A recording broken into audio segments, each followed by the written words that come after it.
My name is Evelyn Carter. I am 35 years old, and for years, Christmas meant sitting quietly while my sister Marissa was showered with praise, and I was treated like the extra place setting at the table. That winter in Seattle, I thought I could swallow it again, just get through another holiday. But when my parents lifted their glasses and called her their only daughter, something inside me snapped. I stood up, every sound in the room stopped, and within minutes, the night turned into something no one expected. What would you have done if it were you sitting in my chair? Stay with me, because this story will take you to the moment where silence ended and truth finally broke free. Let me take you back to where it began. Seattle in December never failed to put on a show. Outside the windows, the rain slid down in silver streaks, catching the glow of the holiday lights my father had strung along the porch. Inside the house, the warmth pressed against my skin, a mixture of the oven heat, the crackling fire, and the hum of too many voices competing at once. Every inch of the dining room seemed filled. Platters of mashed potatoes, bowls of cranberry sauce, trays of gingerbread cookies, still dusted with sugar, all lined the table. I sat at the side, my knees nearly touching the folding chair in front of me. Someone had covered our makeshift table with a paper tablecloth printed with snowmen. Two children scribbled with crayons across from me, their parents barely noticing, as they leaned into conversations further down. I smiled at the kids, trying not to let the sting of it all settle too deep. I was 35 years old, but once again, I was placed where the family thought I belonged, pushed aside. The sound of my father's throat clearing pulled everyone's attention to the head of the main table. Robert Carter, tall and still broad-shouldered, despite his age, stood with his glass raised. His cheeks were flushed from wine and the heat of the fire. Linda, my mother, slipped an arm through his, her hair pinned neatly as if she were hosting a gala. The room quieted in waves, forks clinking down chairs, shifting to face him. He lifted his voice steady and full of conviction. To our only daughter, Marissa, who means the world to us. There it was again. Only daughter. I felt my stomach clench as though the words themselves had teeth. For an instant, I wondered if anyone else noticed, if someone would turn to me with confusion, maybe even whisper, "Did he forget Evelyn?" But no one moved. Instead, a chorus of cheers rose, hands clapping against the polished wood table, glasses lifted high. Marissa soaked it in. My sister sat draped in red velveted dress that shimmered when the chandelier light touched it.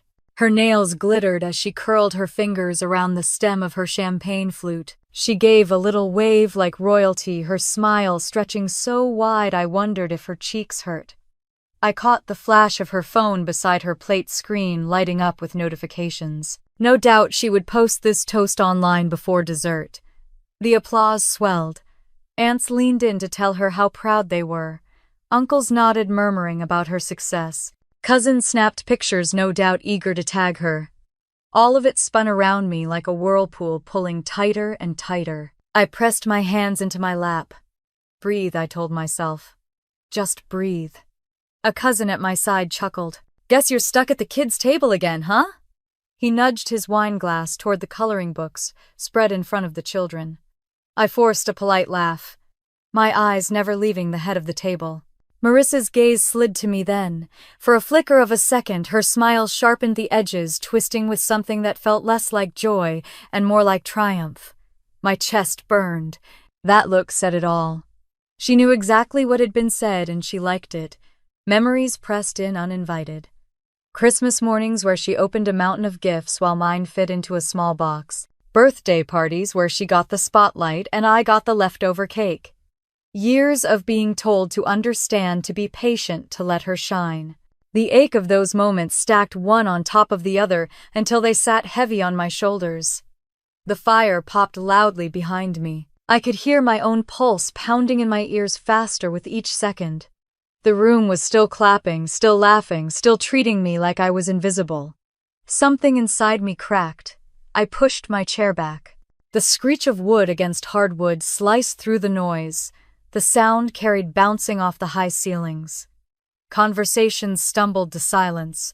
Dozens of eyes turned. My father lowered his glass, slightly uncertainty flickering in his expression. My mother's hand tightened on his arm. I stood tall though my palms trembled. Heat climbed my neck, but my voice rose clear, firm enough to cut through the room. You will remember this night. The words filled the space, echoing against the walls. For a long second, no one moved. The carol playing from the stereo faltered into the next track, softer now beneath the weight of my declaration. Marissa's smile wavered, her lips parting, as if to argue, but no words came out. A murmur rippled through the guests, quiet and uneasy. The children across from me looked up, crayons frozen in midair. I lowered my hands to my sides, forcing my shoulders back. My legs shook, but I refused to sit right away. I let them see me, really see me, for the first time that evening. Finally, I slid back into my chair, the sound of it scraping softer this time. My heart still raced, but I kept my gaze forward. The fire snapped again, louder now in the heavy silence. The moment lingered like smoke curling in every corner of the room, refusing to disappear. Everyone waited, but I said nothing more. I simply sat, steadying my breath, knowing deep down that this night had only just begun. I was 8 years old the first time I realized Christmas could hurt more than it could heal. The snow had fallen hard that winter in Seattle, heavy flakes covering the front yard, and I remember pressing my nose to the frosted window as my mother called us into the living room. The tree sparkled with strands of silver tinsel and gifts piled underneath like a mountain waiting to be climbed. My heart beat fast with excitement as my father handed out the presents, each box wrapped in shiny paper and topped with bows. When it was my turn, he gave me a small package that fit easily into my hands. I tore it open carefully, thinking there might be something special inside. It was a puzzle, the kind you find at the discount store, 500 pieces with a picture of a snowy village. I smiled politely and whispered thank you, even as my throat tightened. I wanted to be grateful, but the disappointment sat heavy in my chest. Then came Marissa's turn. She was only 4 years younger than me, her hair tied with red ribbons that matched her dress. My father and mother carried out a long rectangular box too big to fit under the tree and placed it right in front of her. Marissa squealed, ripping off the paper, and there it was. A child's upright piano, glossy black with a red bow draped across the top. The whole room clapped, aunts and uncles snapping photos, cousins crowding around to touch the keys. Linda leaned over, her voice full of pride. Marissa is the light of this family. The words sank like a stone in my stomach. I sat there with my puzzle on my lap, staring at the shiny piano that caught every reflection in the room. No one noticed me slip away into the kitchen. I sat at the table, resting my chin on my arms, pretending to study the candy canes in the centerpiece. That night I went to bed early. From my room, I could hear the faint sound of Marissa pressing keys on her new piano, the notes uneven but celebrated like they were magic. The years that followed carried the same pattern. Another Christmas came, and I was given a set of colored pencils, while Marissa unwrapped a brand new camera with extra lenses. She paraded around the living room taking blurry photos of the family dog, while everyone laughed and told her she had a gift. I remember clutching my pencils tightly, whispering to myself that one day they would see me too. By the time I was 12, my parents had turned Christmas into a stage show for Marissa. That year they rented a hall at the local church and invited neighbors, saying it was to celebrate the season, but really it was to show off Marissa's photography. She had taken pictures of the snow-covered streets with that camera they had given her, and they displayed them on poster boards for everyone to see. People walked around nodding, telling my parents how talented she was. I stood in the back holding a small science fair ribbon I had won earlier that month, hoping someone might ask about it. No one did. After the party, I slipped out onto the church steps where the cold air bit into my cheeks. My grandfather Albert found me there. He was bundled in his old wool coat, his hat pulled low, and he carried a thermos of hot chocolate that steamed in the night. He sat down beside me and handed me the cup. "You have something real, Evelyn," he said softly, his voice carrying that quiet strength I trusted. "Don't let them make you feel small. You are not invisible." I nodded, swallowing hard. "But they never see me, Grandpa." He patted my shoulder gently. "They are blinded by her shine. But true light, the kind that lasts, comes from what you build with your own hands." His words warmed me more than the hot chocolate. For the first time, I believed that maybe I was more than the shadows they placed me in. Still, the holidays became harder. At 14, I remember watching Marissa unwrap a pair of designer boots, the kind every girl at school wanted. The room exploded in cheers as she tried them on, stomping proudly across the carpet. My gift that year was a paperback novel, the cover already bent, as if it had been sitting on a shelf too long. I thanked my parents anyway, but when I looked up I caught Marissa staring at me, her smile sly like she knew she had won again. It was that night, lying awake in my bed while snow fell outside, that I whispered a promise into the dark. One day I will leave this house and I will step out of her shadow. That vow carried me through the years. Every time another Christmas came with more applause for Marissa and silence for me, I repeated the words to myself. At 16, when she got her first car as a Christmas surprise, and I got a second-hand coat, I said it again. At 17, when she had a party thrown in her honor, and I was told to keep quiet during dinner, I clenched my fists and repeated the promise. I studied harder, stayed longer at the library, pushed myself to earn grades that would take me far. It was the only way I knew to fight against the silence that pressed around me. The memory of those Christmases sat heavy in my heart that night, in 2024, as I returned to my chair after speaking up. Every clap of applause from Marissa at that table had sounded just like those cheers from decades ago. My parents still saw her as the light and me as the shadow. But I had built my own light, one they had chosen not to see. And deep down, I knew that the promise I made as a child was about to be kept in a way none of them could ignore. The fire in the living room burned lower, casting long shadows across the walls, and the sound of forks scraping plates started again. Conversation picked up in cautious tones, but the air had changed. I sat still, hands folded, carrying the weight of every Christmas past inside me, waiting for the moment when all of it would finally break open. When I finally left home for college, it felt like stepping into air that was cleaner and lighter than anything I had known. The University of Washington campus was buzzing with energy and possibility, and I threw myself into my studies with the same determination I had carried through every long night at the library in high school. Law had always fascinated me, the way words could hold power, the way arguments could shape justice. I promised myself I would make something of it, something no one could ignore. The years passed in a blur of textbooks, late-night debates with classmates, and endless cups of coffee. In 2013, I walked across the stage in my cap and gown, clutching the degree I had worked so hard for. My grandfather Albert was there, his eyes shining with pride as he stood in the crowd. My parents came too, but even as they hugged me, I could sense the distance, like their minds were already somewhere else. By the time I joined a law firm in downtown Seattle, my path felt clear. I specialized in environmental law cases that focused on companies polluting the Duwamish River, the lifeline that ran through the city. It was grueling work, combing through records, facing powerful corporations with teams of their own attorneys, but every victory mattered.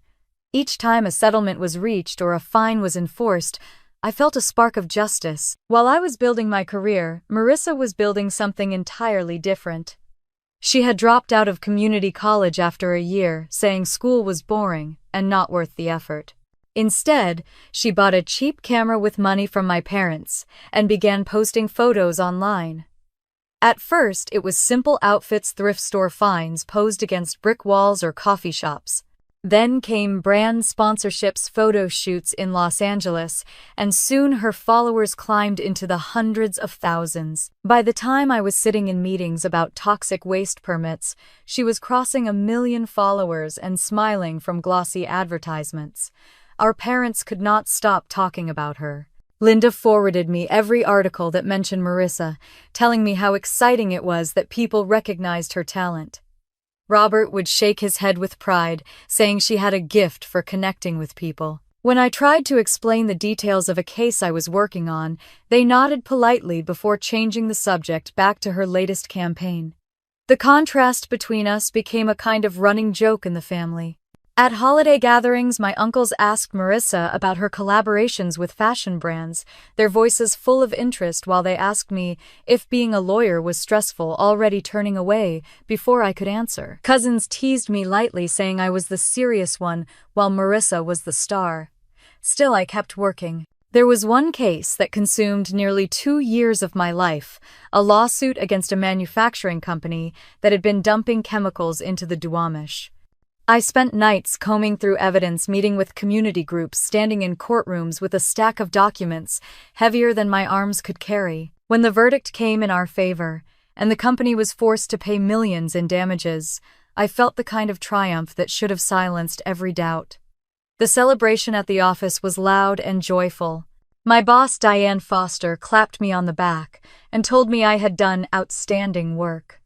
I went home that night, buzzing with pride, eager for the first time in years to share my success with my family. I called my parents and told them everything, how the case had been won, how it would change the community for years to come. There was a pause on the other end of the line, and then my mother said warmly, "That's wonderful, Evelyn.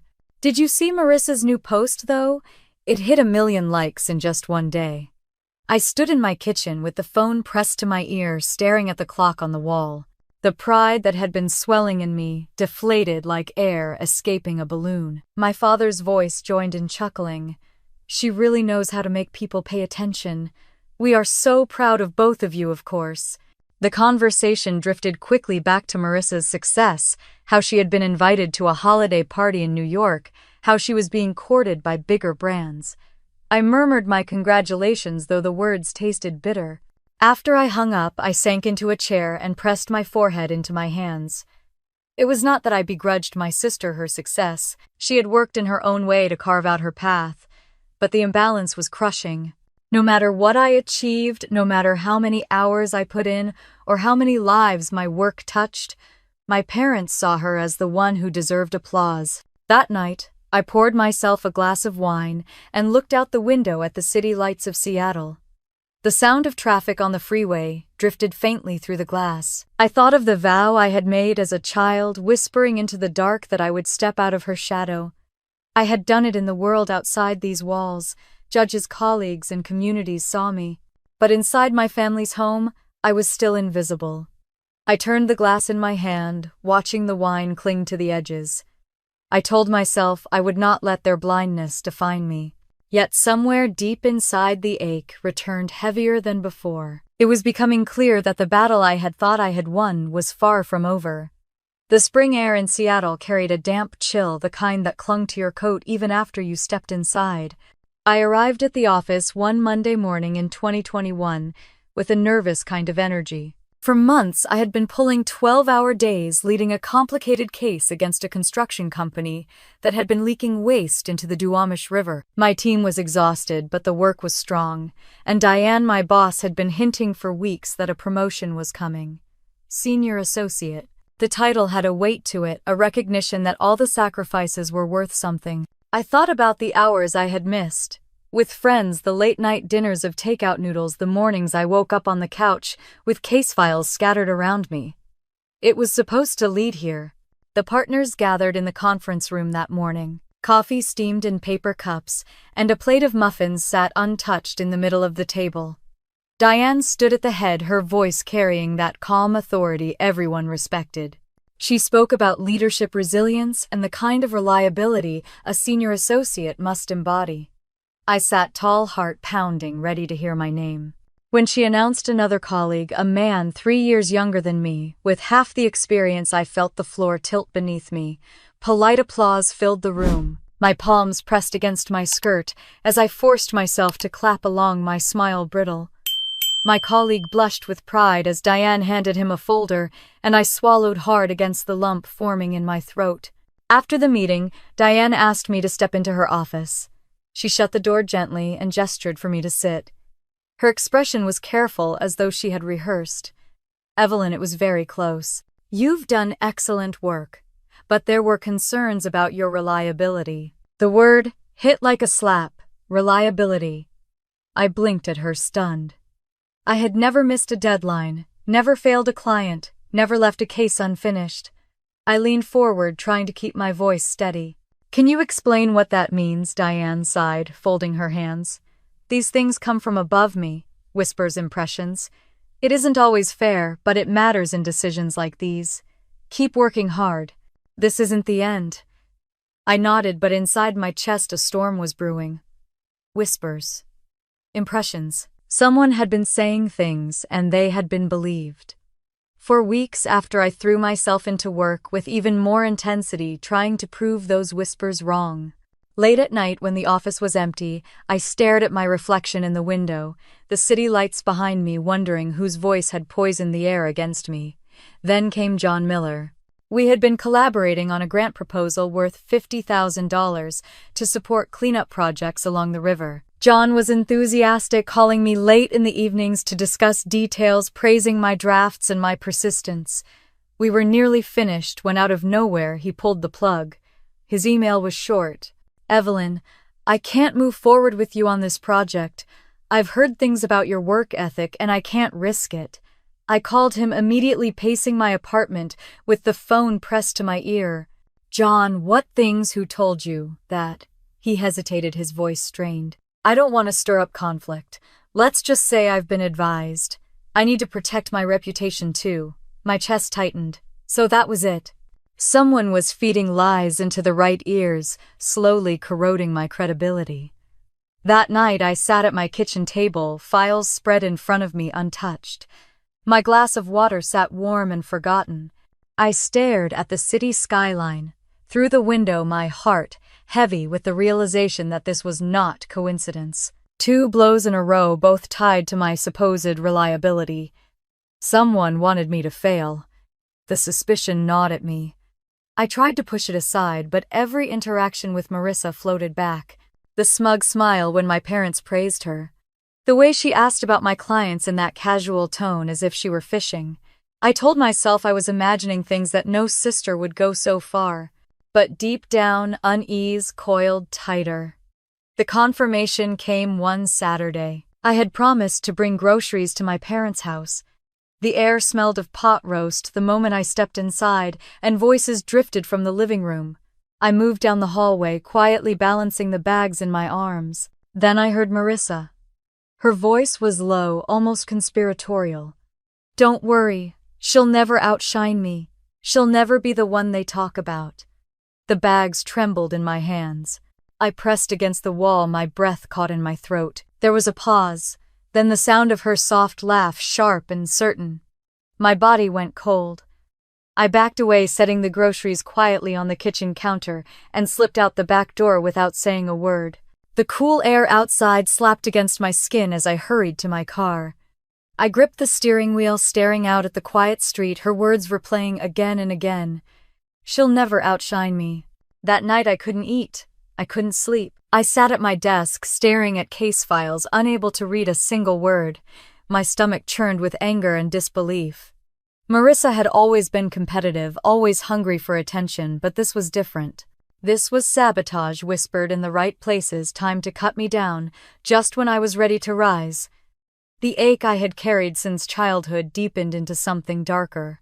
I thought of the piano, the cameras, the Christmases, where she was called the light of the family. It had never been enough for her to shine. She needed me to disappear. I closed my eyes and pressed my palms against the desk, steadying my breath. The puzzle pieces were sliding into place, forming a picture I did not want to see. My sister was not just thriving on her own path. She was actively pulling me down. The city outside buzzed with life cars, rushing past, the hum of late-night traffic filling the silence. I sat alone in my apartment, the shadows stretching across the walls, knowing that this battle between us was only beginning. Brian came into my life like a breath of fresh air after years of grinding through long nights at the firm. He was a freelance journalist who wrote for local Seattle magazines, the kind of man who noticed details others missed. We met at a community forum about the Duwamish River of all places, where he had been covering the story, and I was presenting evidence for one of my cases. His questions were sharp, but his smile was warm, and soon after, he asked me to get coffee. By 2022, we had been together for nearly 2 years. We spent weekends cooking simple meals in my small kitchen, his laptop always open with half-written articles, my files stacked in the corner. He had a way of softening the edges of my days, of reminding me that life was more than deadlines and verdicts. That spring, things began to change. His texts grew shorter, his calls less frequent. I told myself it was the pressure of his work, that freelance journalism was unstable and demanding. But one evening he showed up at my apartment, his jaw tight, his eyes clouded with something I could not place. "We need to talk," he said, his voice clipped. I set aside the case, brief in my hands, my stomach tightening. "What's wrong?" He pulled out his phone and thrust the screen toward me. There it was, a message that looked like it had come from my number. It read like a confession, suggesting I had spent the night with someone else, dropping just enough details to sound convincing. I felt the color drain from my face. "Brian, I never wrote that. That's not me." His eyes searched mine, wounded. "Then how do you explain this?" "It came from your number." I reached for his hand, but he pulled back. "I don't know. Maybe someone spoofed it. Maybe it's some kind of scam. Please, you have to believe me." He shook his head slowly, his mouth twisting in pain. "I've defended you to everyone, Evelyn. I've trusted you with everything. And now this." The room seemed to spin. I kept insisting it wasn't me, that I would never betray him, but the more I spoke, the more he closed himself off. His shoulders stiffened, his eyes hardened. Finally he said quietly, "I can't do this anymore." He left with the sound of the door clicking shut, leaving me standing in the living room with my hands trembling. I sank onto the couch, staring at the message still glowing on his phone in my memory. It felt like a cruel joke, except there was nothing funny about it. Days passed in a blur. I tried to reach him, leaving messages he never returned. At night I lay awake, replaying every moment of our relationship, searching for cracks, wondering if I had missed a sign. The pain was sharp and relentless, like carrying a stone in my chest. When my parents heard, Linda offered little sympathy. "Maybe he wasn't the right man for you anyway," she said, busy adjusting the garland on the mantel. Robert mumbled something about things working out in time. Neither of them asked about my side of the story. Marissa, on the other hand, appeared at my door 2 days later with coffee in hand. She leaned against the counter, her eyes wide with practiced concern. "Oh, Evelyn, I'm so sorry. You deserve better. Some men just can't handle strong women." I nodded, exhausted, too broken to argue. She reached out, patting my arm with just a little too much pressure, and when our eyes met, I caught it. That flicker. The glint of satisfaction hidden beneath the mask of sympathy. It was gone in a flash, replaced by her soft smile, but it lodged in my mind. I thought of the whispers at work, the way John Miller had backed out, the timing of it all. Could she have gone further than I ever imagined? That night I sat by my window, Seattle lights blinking across the bay, the question echoing louder than the traffic below. My sister had always wanted the spotlight, always thrived when I was pushed aside. And now, as I stared at the broken pieces of my relationship, I felt the suspicion harden inside me. I could not prove it, not yet, but deep down I knew. The message that shattered my life bore her fingerprints, even if no one else could see them. I turned off the lamp and sat in the darkness, my breath shallow, my heart heavy. The silence of the apartment wrapped around me, and for the first time I understood that the damage she was capable of went far beyond childhood rivalries. The following weekend I drove south on I-5, rain streaking across my windshield as I headed for Portland. I needed to breathe different air, and more than that, I needed someone I could trust completely. Julie Park had been that person since law school. She had a sharp mind, sharper instincts, and a loyalty that never wavered. If anyone could help me make sense of the chaos in my life, it was her.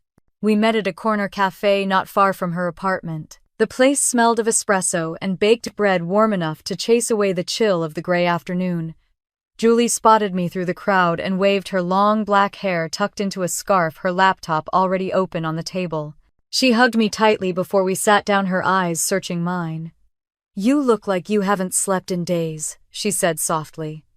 I let out a humorless laugh. "That's because I haven't."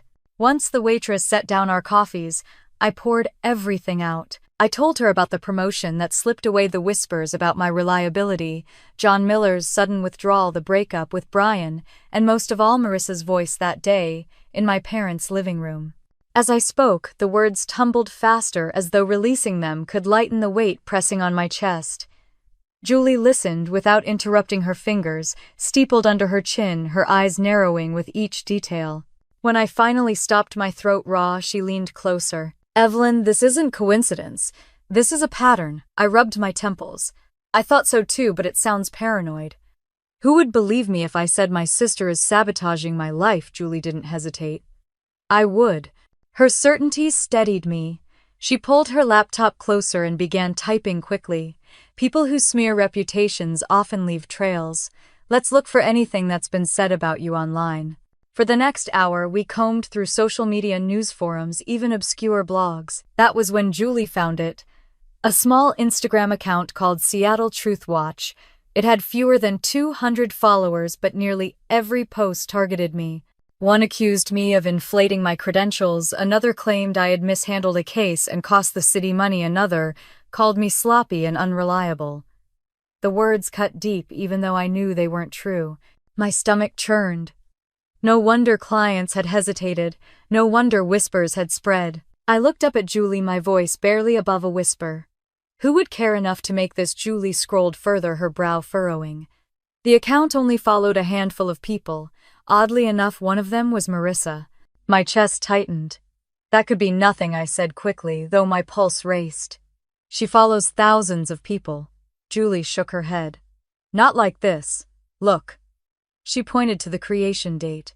The account was opened the same week your Instagram was hacked. That's not a coincidence. I leaned back, my hands trembling around my coffee cup.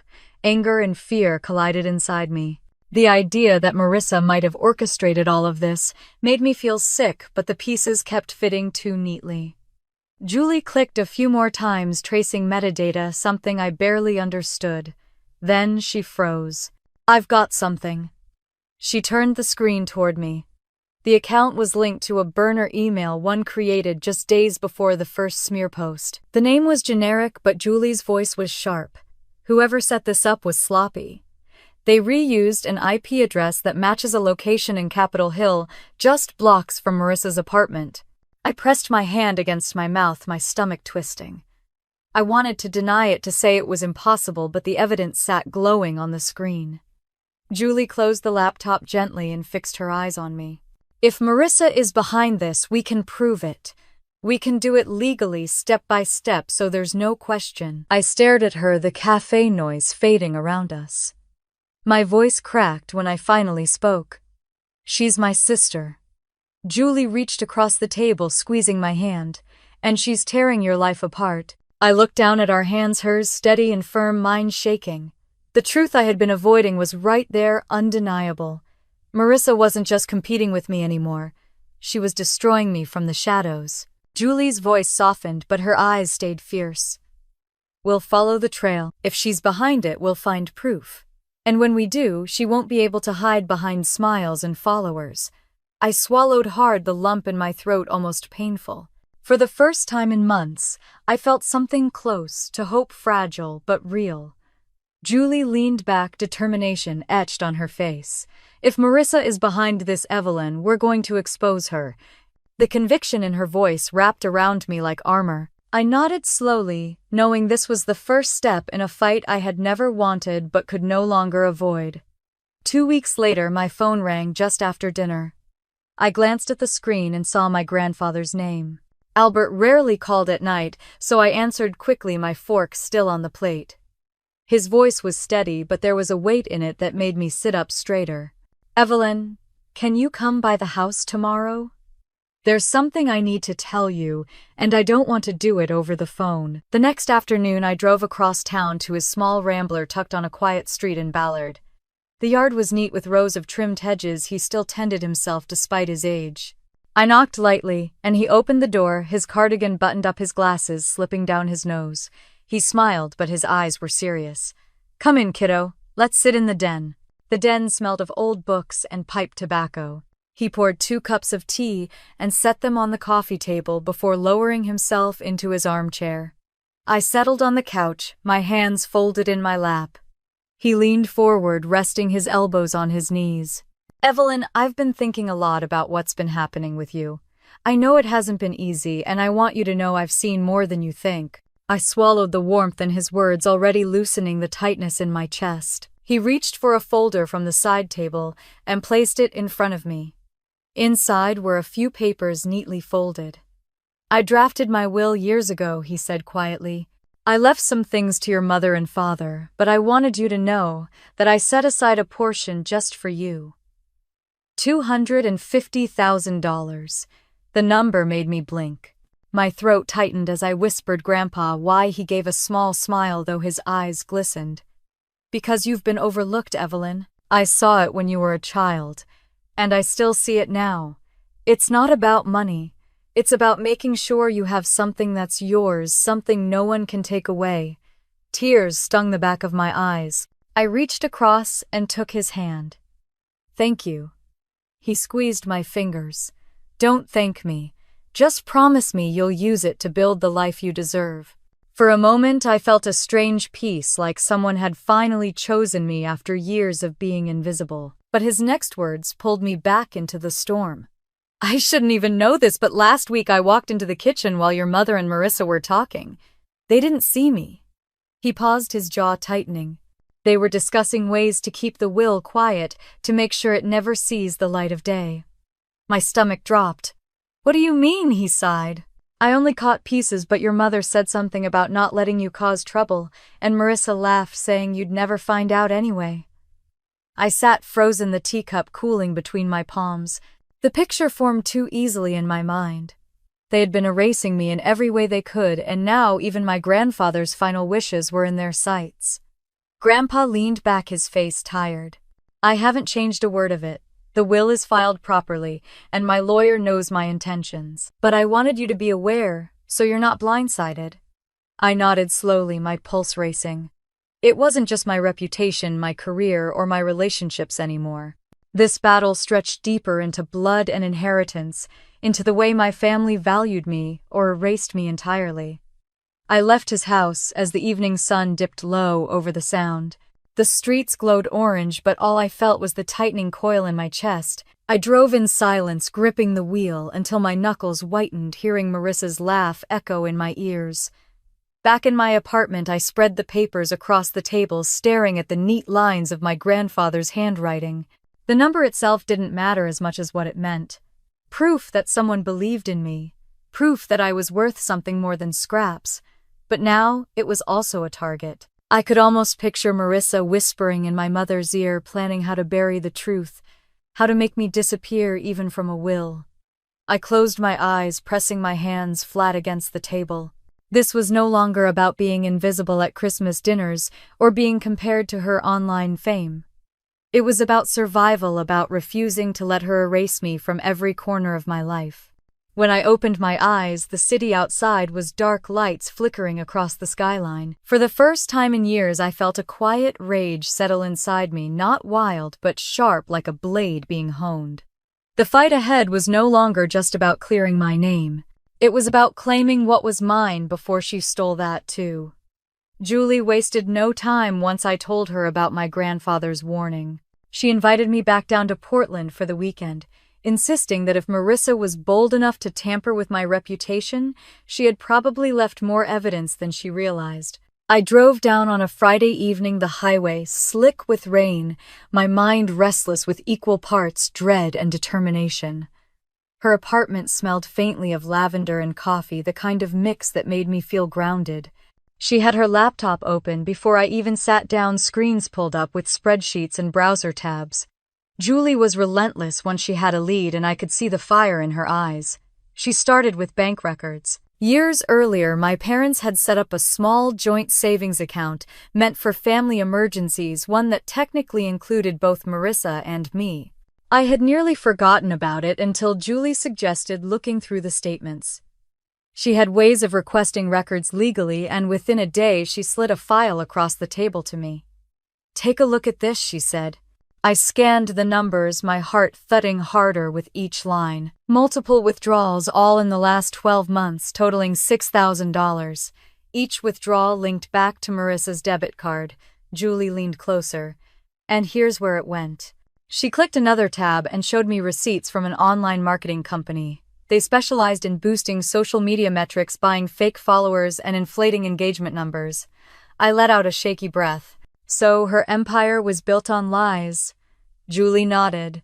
And she used family money to do it. That's not just unethical, Evelyn.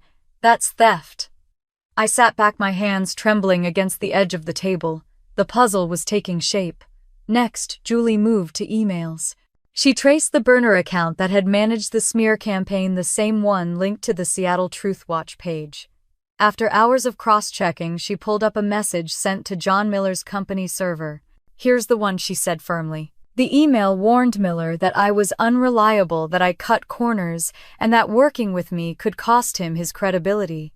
My chest tightened as I read the words. It explained perfectly why he had pulled away without a clear reason. Julie pointed to the header data. The IP address matched the same location as the Instagram account. Capitol Hill, right near Marissa's loft. I closed my eyes, pressing my palms into my face. It was like being punched in the gut. Every lost opportunity, every whisper at the firm, every sideways look from colleagues, it all tied back to her. Julie reached across and touched my arm. "That's not all. Listen to this." She pulled up an audio file she had managed to capture through a source at a networking event Marissa had attended. A friend of Julie's worked in digital security and had been asked to test sound equipment at the venue.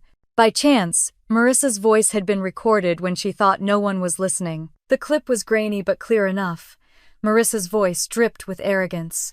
"She'll never surpass me. She's too weak. I'll make sure of it." My stomach flipped as I replayed it twice, the words cutting deep. She wasn't just competitive. She was deliberate. Julie's eyes hardened. This is what we needed. A pattern of behavior, a trail of money, documented lies, and her own words. As if the night couldn't get heavier, my phone buzzed on the table. Brian's name lit up the screen. My breath caught. I hadn't heard from him in months. Julie gave me a nod to answer. I stepped onto the balcony, the Portland rain misting in the air. "Hello," I said cautiously. His voice was hesitant, but softer than I remembered. "Evelyn, I owe you an apology." My chest tightened. "What do you mean?" He explained that he had been cleaning out old files and ran across the message that had ended us. A friend of his who worked in tech had checked the metadata. It hadn't come from my number at all. It had been spoofed through a third-party service. The same service he discovered that Marissa had used in the past for influencer campaigns. I felt the blood drain from my face. She set me up. Brian's voice broke. "I should have trusted you. I'm so sorry." I swallowed hard, tears burning at the edges of my eyes. "Thank you for telling me." When I hung up and returned inside, Julie was waiting.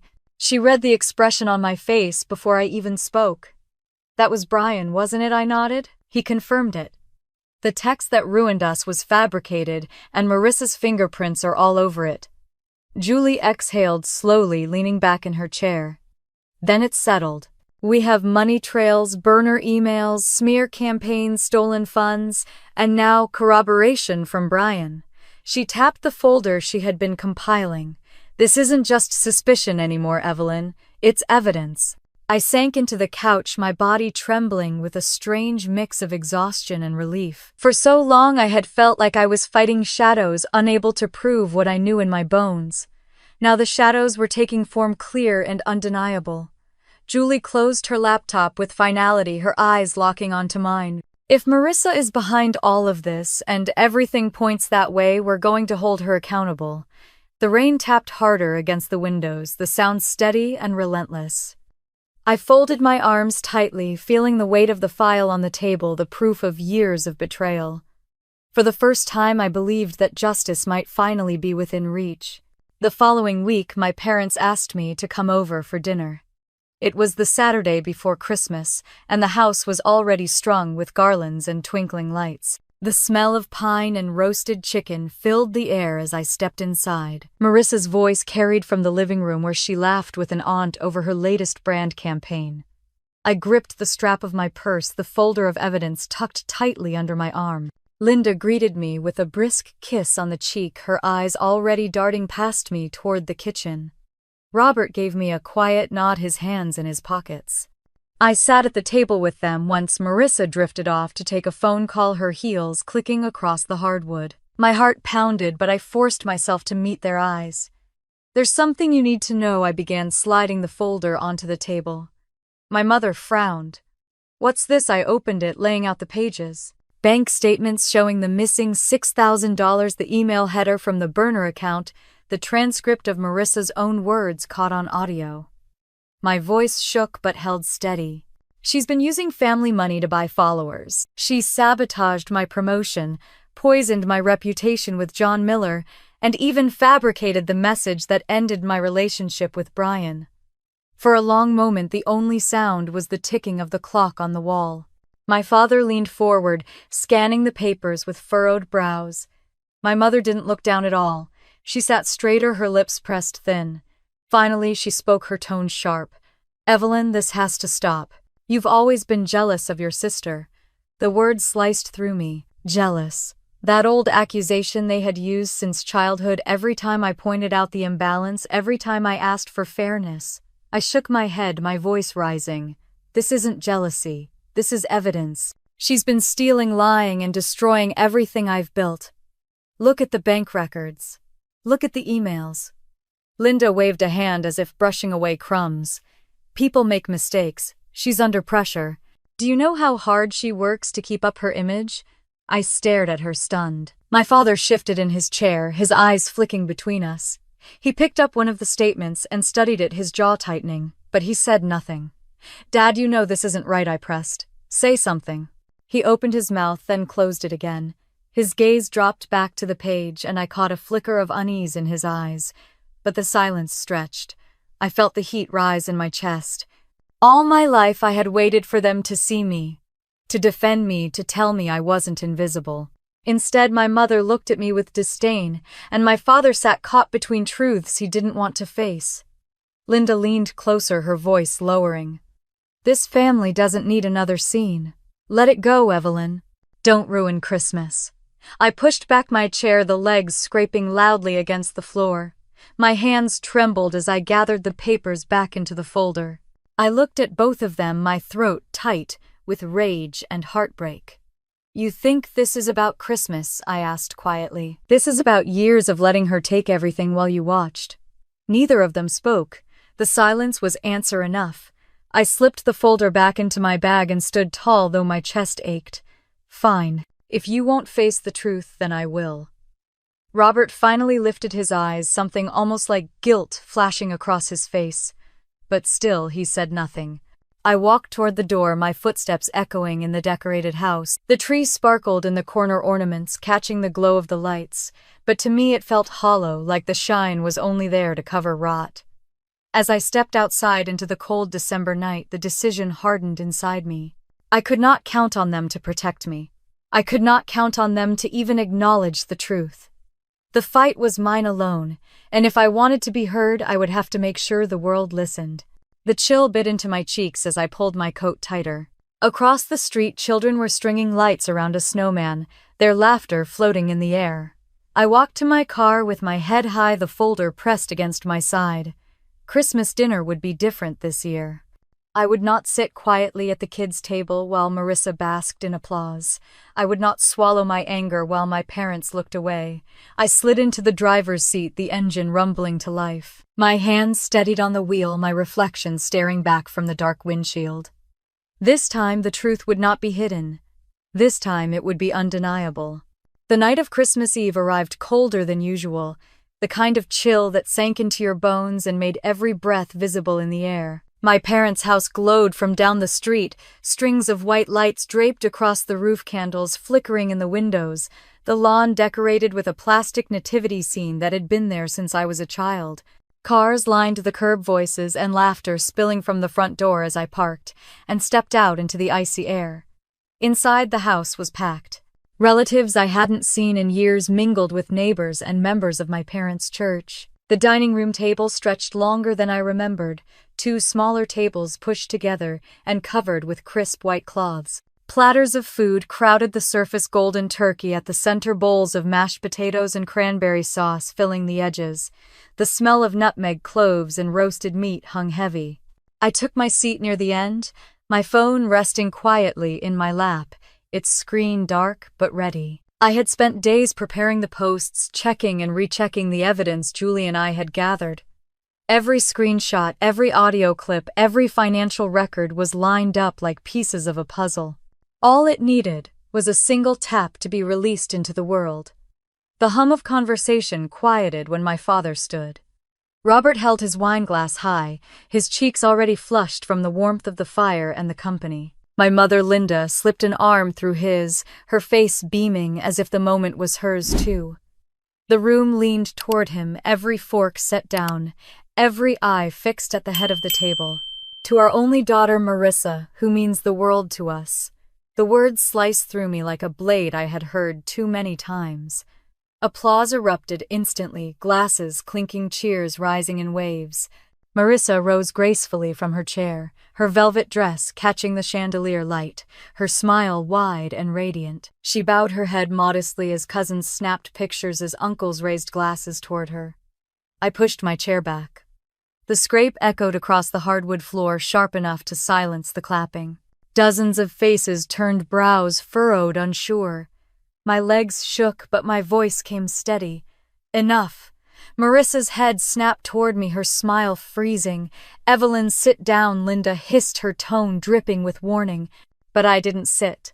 I lifted my phone, my thumb pressing send. Within seconds, the posts went live. Every guest tagged, every file attached. Screens across the room lit up almost at once. A chorus of buzzes and chimes filled the air, the sound oddly synchronized, like bells tolling in judgment. Whispers spread down the table, growing louder, as eyes scanned screens, as gasps broke from lips. An aunt near the center whispered, "This says she stole $6,000. Someone else muttered, "Look at this, it's an email, it's from a burner account." Across from me, a cousin replayed the audio clip, Marissa's voice spilling into the festive air. "She'll never surpass me. She's too weak. I'll make sure of it." The words hung in the room, heavier than smoke. Marissa's face drained of color. She fumbled for her phone, her hands trembling as she scrolled, her breathing shallow. Her voice cracked when she finally spoke. "This is all fake. She's jealous. She's always been jealous." I held her gaze, my own voice calm. "Then explain the bank records. Explain the burner email that went to John Miller. Explain why Brian just confirmed the message that ended us came from the same service you used." Her lips parted, but no words came. She looked to my mother for support. Linda rose quickly, her face pale but her tone firm. "This is not the time, Evelyn. You should be ashamed for ambushing your sister like this." The whispers surged louder. A church friend, sitting near the window, shook his head. "Ashamed? These documents look real. If they are, Marissa's been lying to all of us." My father sank back into his chair, his glass forgotten on the table. His eyes darted between me, Marissa, and the screens in front of him. He opened his mouth, but no words came, only silence that betrayed his unease. Marissa slammed her palms against the table, rattling the silverware. "She's lying. She made this all up. You all know how bitter she is." But no one rushed to defend her. Guests exchanged looks, lips pressed tight, brows drawn low. My grandfather Albert leaned forward, his weathered hands resting on the table. His voice was calm but clear. "I've known Evelyn all her life. She tells the truth." The room hushed. Marissa's eyes darted wildly, her breath quickening. She tried again, her voice shrill. "You can't believe this. It's Christmas. She's ruining Christmas." I lifted my chin. "I didn't ruin anything, Marissa. You did." The silence that followed was absolute. Even the carols playing faintly from the stereo seemed distant, hollow. Every eye in the room locked onto her. The glow of the Christmas lights overhead reflected off their faces, not warm now, but cold, like the lights of a jury. Marissa's hands shook as she tried to gather her phone, her voice sputtering.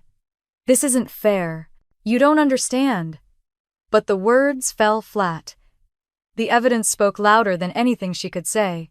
The dining room, once filled with laughter and cheer, had transformed into a courtroom without walls. The jury was everyone who had ever cheered for her, everyone who now saw the cracks in her perfect image. She slumped back into her chair, her face pale as porcelain. The applause that had once belonged to her had vanished, replaced with whispers sharp as knives. The glow she had cultivated for years, dimmed in an instant, smothered under the weight of truth. I remained standing, my phone still in hand, my chest heaving but steady. For the first time in my life inside that house, I wasn't invisible. I wasn't the forgotten daughter at the kids' table. I was the one holding the truth, undeniable and unshakable. The Christmas feast sat untouched, the turkey, cooling, the mashed potatoes growing a film across their surface. No one lifted a fork. The night had shifted irreversibly, and there was no going back. Phones continued buzzing across the table, the glow of screens throwing cold light against faces that had once been so eager to smile. Guests shifted uncomfortably in their chairs, whispering in tight clusters, while Marissa clutched her wine glass like it was the only thing keeping her upright. Then a loud ringtone shattered the low murmur. Everyone turned to her. She fumbled with her phone, her hands shaking as she answered. "Yes, this is Marissa." Her voice carried that same practiced brightness she always used in business calls. But within seconds it faltered. "No, wait, please. You can't just cancel.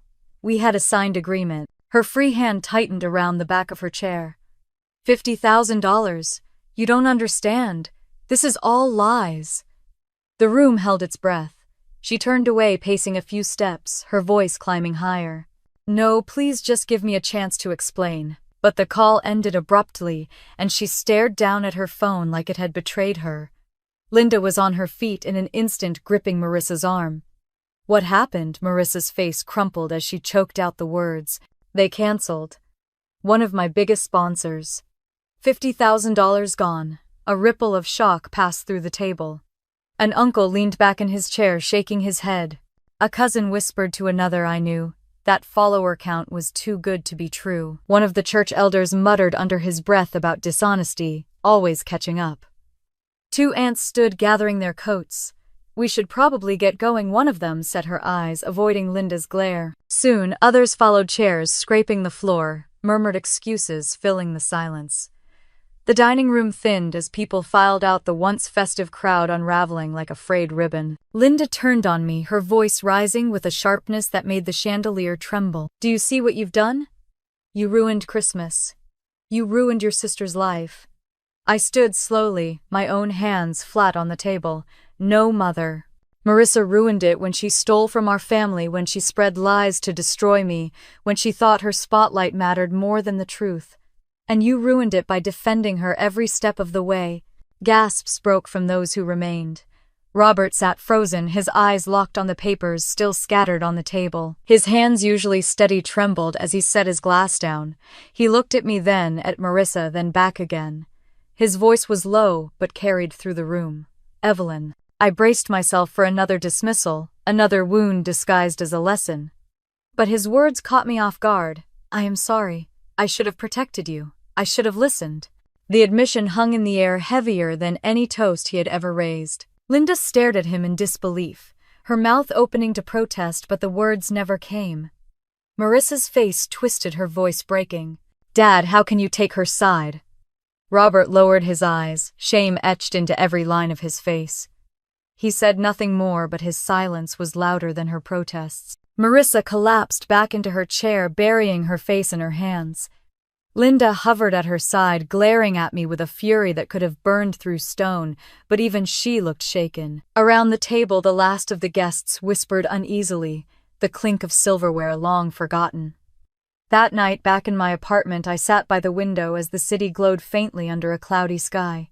My phone buzzed relentlessly on the counter, notifications pouring in as the posts spread beyond the dinner table into the wider world.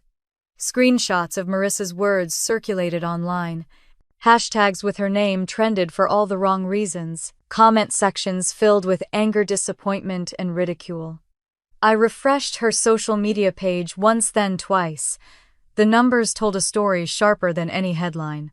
1 million followers dropped to 800,000, then 600,000, then tumbling downward like a rock in freefall. By sunrise, she had fewer than 200,000 left, and the number kept shrinking with every refresh. News outlets picked it up quickly. Former sponsors issued crisp statements about integrity and values, cutting ties before the flames touched them. Influencers who had once smiled beside her quietly deleted photos and severed connections. I sipped my coffee slowly, the steam rising against the cold glass of the window. Relief mixed with exhaustion, not triumph. The world had simply seen what I had always known. Around noon, my phone buzzed again, this time with a name I hadn't expected to see. Marissa. The message was short and frantic. "Please, can we talk?" I ignored it, sliding the phone back on the counter. An hour later, a knock rattled my door. When I opened it, she stood there, mascara streaking down her cheeks, her shoulders shaking with sobs. She clutched her phone to her chest as though it could shield her from the storm. "Evelyn, please. You have to help me.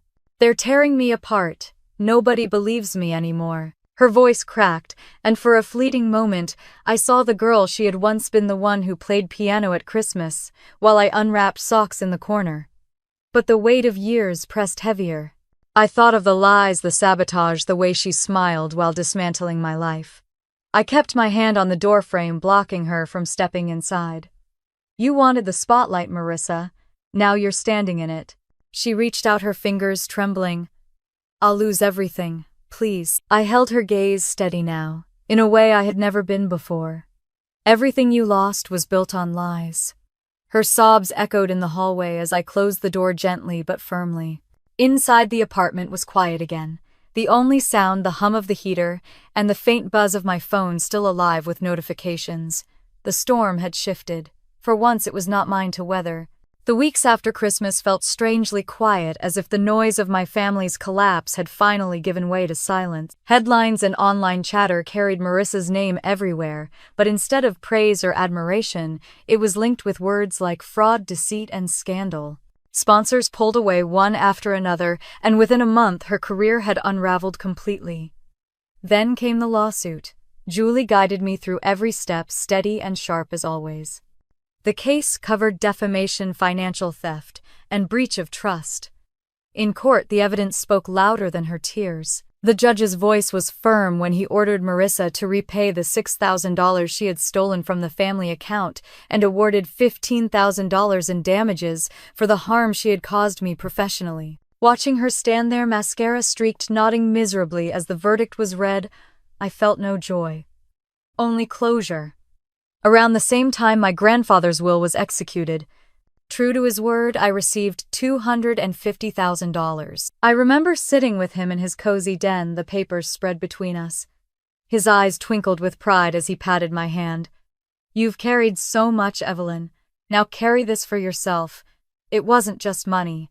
It was recognition, proof that I had been seen even when others had worked so hard to erase me. At the firm, the tide turned as well. Diane called me into her office on a Monday morning in early spring. Her smile was genuine this time, her voice warm with respect. "Evelyn, the board has reviewed everything, and we want you to step into the senior associate role." "Congratulations." The words washed over me like sunlight. After years of clawing for acknowledgement, of swallowing dismissals and sabotage, I had finally been trusted with the position I deserved. My colleagues clapped a few, offering pats on the shoulder, and for once there were no whispers, no doubts clouding the air around me. Life began to take on a new shape. Mark Reynolds, a high school teacher I had met at a community event, slowly became a constant in my world. His kindness was simple, unadorned, steady, in a way that steadied me too. By summer, he moved into my apartment downtown, filling it with laughter, stacks of novels, and the smell of homemade bread on Sundays. Julie remained my rock, our Sunday coffee meetings turning into dinners, hikes, and plans for trips we never seemed to finish planning, but always enjoyed dreaming about. And my grandfather Albert was as much a part of my daily life as ever. We included him in everything, bringing him along for picnics, long drives, and quiet evenings on the porch, with pie cooling on the table. The three of them, along with Mark, became my real family. Not bound by expectations or favoritism, but by loyalty, honesty, and love freely given. The home I had been denied all my life was finally something I built for myself. By the time my 35th birthday rolled around in the fall of 2025, I knew exactly how I wanted to celebrate. No banquet halls, no spotlight-stealing toasts. I invited only the people who mattered most. Mark decorated the living room with string lights and photos of our adventures. Julie brought a bottle of wine and laughed when she spilled a little on the counter. Grandpa insisted on baking his famous apple pie, carrying it proudly through my doorway with a grin that made me tear up. We sat around my kitchen table, mismatched plates, stacked with pasta and salad candles flickering gently. There was no performance, no competition, no shadow of comparison, just warmth, just laughter. Just me finally surrounded by people who loved me for who I was, not for how I could be diminished.